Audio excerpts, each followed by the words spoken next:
ટ્રેપમાં ફસાવતી Mashru gang મુદ્દે ચોંકાવનારો ઘટસ્ફોટ થયો છે। હની ટ્રેપ કરતી કુલ 29 ગેંગ સક્રિય હોવાનું ખુલ્યું છે। જુદી જુદી ગેંગે 5000 લોકોને હની ટ્રેપમાં ફસાવ્યા છે। સોશિયલ મીડિયામાં એક સાથે 10 થી વધુ લોકોને સંપર્ક કરી તે ફસાવતા હતા। 3 લાખથી લઈ 50 લાખ સુધીના તોડ કરતા હોવાનો પણ સમગ્ર મામલે ખુલાસો થયો। કતારગામ પોલીસ સ્ટેશનમાં વધુ એક ગુનો નોંધાયો છે। યુવતી સહિતની ગેંગે રત્ન કલાકારે ફસાવી હની ટ્રેપમાં ફસાવ્યા હતા। પોલીસે યુવતી સહિત 3 આરોપીઓની કરી છે ધરપકડ।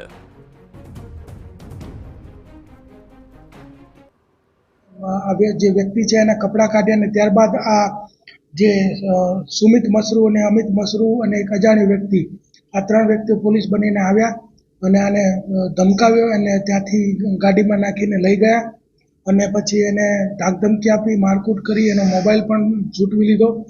ત્યારબાદ એને ખૂબ ડરી ગયો એટલે અખંડ આનંદ બેંક છે કતારગામની ત્યાં એના લોકરની અંદર 6 લાખ રૂપિયા પડેલા હતા। એ 6 લાખ રૂપિયા જે છે એનો આ લોકોએ ખંડણી માંગી અને એની પાસેથી વસૂલ કરી।